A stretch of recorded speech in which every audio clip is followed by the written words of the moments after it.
Fonction supplémentaire qui peut être intéressante pour les gens qui veulent rajouter un petit peu plus de détails sur leur simulation, c'est l'utilisation du mode sculpture. C'est pas super compliqué, en fait il suffit juste que vous alliez ici dans la modification des interfaces de l'application. Donc là on est en mode simulation, ensuite on peut passer en mode animation, en mode modulaire, en mode UV Editor, et ici vous avez le mode sculpt. Donc je clique sur cette fonction là, et là il y a un petit calcul qui me permet de rentrer dans ce mode sculpt. Ici vous avez l'accès aux divers pinceaux, vous avez le sculpt classique, vous avez le smooth, mais il n'est pas nécessaire de l'utiliser tout simplement parce que ce mode smooth, c'est l'utilisation de la touche Shift comme dans pas mal de logiciels de sculpture. Vous avez ici le mode Grab qui va vous permettre de déplacer, ici le mode Stamp qui va vous permettre d'utiliser des images pour créer des formes plus complexes, et ici le mode Pinch qui va vous permettre de pincer les géométries. Bien entendu, ça marche relativement mieux lorsque vous avez une tablette, donc là pour l'instant j'ai qu'une souris, on va regarder quelle va être peut-être la différence entre les deux. Donc là en l'occurrence je suis en mode sculpt, classique, et là ici j'ai un pinceau. J'ai la possibilité ici de venir jouer sur la force de mon pinceau, sur sa dimension, donc je peux augmenter sa dimension ou la réduire.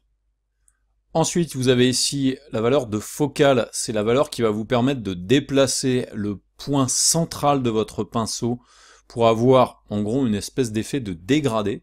Donc si par exemple j'augmente cette valeur de focale et que je vais relativement loin, vous voyez, le point central est beaucoup plus proche du point extérieur, donc du coup ça vous permet d'avoir une sculpture qui va être beaucoup plus nette et créer des pics beaucoup plus facilement. Il y a spacing qui est la valeur qui va vous permettre d'écarter les réplications de la forme du pinceau, et ensuite profondeur qui, un petit peu comme le focal, va vous permettre de rendre un petit peu plus dégradé ou un petit peu plus net vos coups de pinceau. On a la possibilité de cliquer sur Invert ou pas. Vous avez la possibilité d'utiliser des images pour sculpter aussi, comme un petit peu dans n'importe lesquelles des applications de sculpt qui existent.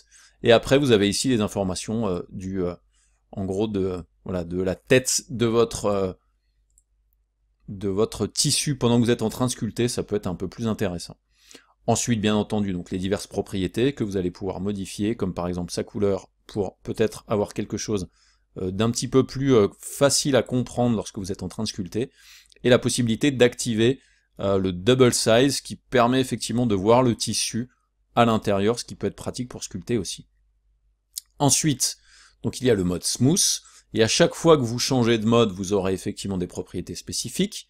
Le mode, en gros, push, qui va vous permettre de pousser. Le mode texture, dans lequel, là, le comportement sera un petit peu différent. Et le mode pinch. Je reviens quand même sur le mode sculpt classique, puisque le but du jeu, c'est de vous montrer comment ça fonctionne. Petite chose qui peut être importante, plutôt que de venir ici systématiquement sur le côté, vous pouvez appuyer sur le raccourci B, et maintenir B appuyé, ce qui va vous permettre d'avoir les diverses modes, et par exemple la force et la taille. Gros avantage, c'est que là du coup vous voyez en temps réel comment se comporte votre pinceau pour faire les modifications. Donc là par exemple j'ai une force de 24, si je viens ici et que je clique, regardez ce qui se passe, là effectivement je suis en train de pousser de la matière. Alors je vais appuyer sur B et puis je vais mettre un pinceau vraiment beaucoup plus petit. Voilà, je vais booster un peu, voilà là, tout ça, et je vais venir rapidement, voilà, comme ça, créer des traits supplémentaires. Alors le spacing, je vais le baisser, parce que vous voyez, ça fait des espèces de réplications qui sont pas terribles, alors que là, effectivement, si je l'augmente, j'ai des réplications qui sont un peu meilleures. Donc là, en fait, je peux vraiment sculpter directement mon t-shirt, donner des plis que Marvelous Designer n'a pas été capable de créer, ce qui peut vous aider à ajouter un petit peu de réalisme dans vos tissus. Voilà. Donc là, j'ai créé des traits un petit peu dans tous les sens. Ensuite, on a l'outil Smooth, mais vous n'avez pas besoin forcément de l'appeler. Si vous appuyez sur S, sur Shift, ça va vous permettre effectivement de lisser ce que vous avez fait et faire quelque chose d'un petit peu plus doux.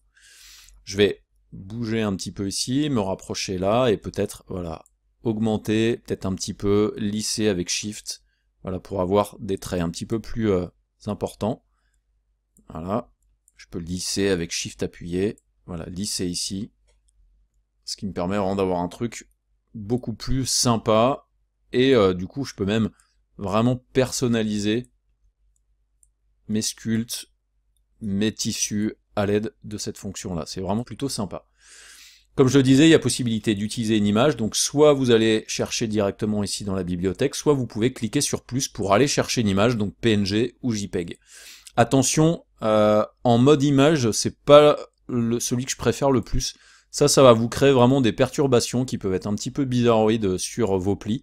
Je vous le déconseille, passez plutôt en mode off, ce sera beaucoup mieux. Ensuite donc, il y a le smooth qui va vous permettre de venir régler les propriétés, et quand vous allez appuyer sur Shift, ça va vous permettre de passer rapidement. Ensuite, vous avez le grab, qui lui peut être intéressant, surtout à un niveau avec un gros pinceau par exemple. Donc là, si je prends un gros pinceau, je vais pouvoir venir, alors là je suis pas avec un gros pinceau, je suis avec une grosse force, je vais pouvoir venir et faire ça, c'est-à-dire que ça va me permettre vraiment de déplacer des bonnes grosses parties de ma géométrie, donc peut-être pas aussi fort, voilà, un peu plus. Du coup là je vais vraiment pouvoir peut-être redonner un flow, un mouvement à mon tissu, alors que c'était pas forcément suffisant par rapport à la simulation classique. Donc là j'abuse un petit peu, histoire qu'on voit ce que ça donne.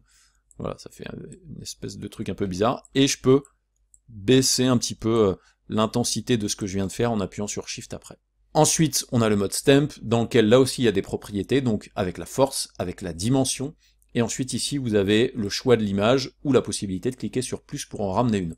Donc je vais prendre par exemple cette image-là, et ensuite, là en l'occurrence, ce que je vais faire, je vais juste augmenter un petit peu la taille de mon pinceau. Attention, le comportement de la souris va être important. Si vous cliquez et vous poussez votre souris en haut, en bas, ça va faire tourner l'image. Si vous allez à gauche ou si vous allez à droite, ça va agrandir l'image. Donc là, ici, j'ai une force qui n'est pas super importante. Je vais augmenter vraiment la force pour que l'on voit un petit peu plus ça. Je vais par contre baisser un petit peu la dimension. Donc regardez, je clique et je pousse ma souris ou je tire ma souris. Ça fait tourner l'image. Après, si je mets ma souris à droite ou à gauche, ça agrandit l'image. Et là, je pousse et je tire. Attention, en fonction vraiment de comment vous allez cliquer sur votre souris, ça peut être problématique. Donc, aller à droite et à gauche, ça agrandit l'image. Pousser, tirer, ça va faire tourner l'image. Donc en fait, il faut que vous arriviez à jouer effectivement sur ce droite-gauche et ce haut-bas pour donner la forme. Et là, du coup, ça va me permettre, vous voyez, de créer des plis supplémentaires. Je clique, je tourne, ou alors je pousse pour agrandir, en fonction de ce que j'ai besoin de faire. Donc on peut mettre une force supérieure, je vais venir là, donc je clique, je vais à droite, à gauche, et ensuite je pousse devant, derrière, ça me permet, voilà, de positionner mon image. Donc je peux le faire avec une autre image, je vais essayer avec celle-ci, qui fait des plus gros plis. Donc je clique, je vais à droite, à gauche, ça m'agrandit l'image, je tourne en poussant, voilà, et là du coup ça me fait les plis. Et bien entendu, je vais avoir une tendance effectivement à lisser un petit peu ce que je fais pour avoir quelque chose d'un petit peu moins violent. Ensuite vous avez le pinch. Le pinch, comme son nom l'indique, pour ceux qui connaissent l'anglais, c'est tout simplement la possibilité de pincer les géométries. Donc ça va me permettre de venir ici sur certaines parties et vous voyez de rapprocher les géométries entre elles. Là aussi, n'hésitez pas à utiliser le Shift pour vraiment, voilà, lisser un petit peu ce que vous avez fait. Une fois que vous avez fait les modifications avec le sculpt, rien ne vous empêche de revenir dans Simulation. Je clique sur Simulation. Et là, on a fait du sculpt. Je vais juste faire un petit CTRL-S pour enregistrer avant que je refasse une simulation. Puisque bien souvent, si vous refaites une simulation, il se peut que, vous voyez, en fait, on se retrouve avec le vêtement qui revient en fait dans sa position d'origine.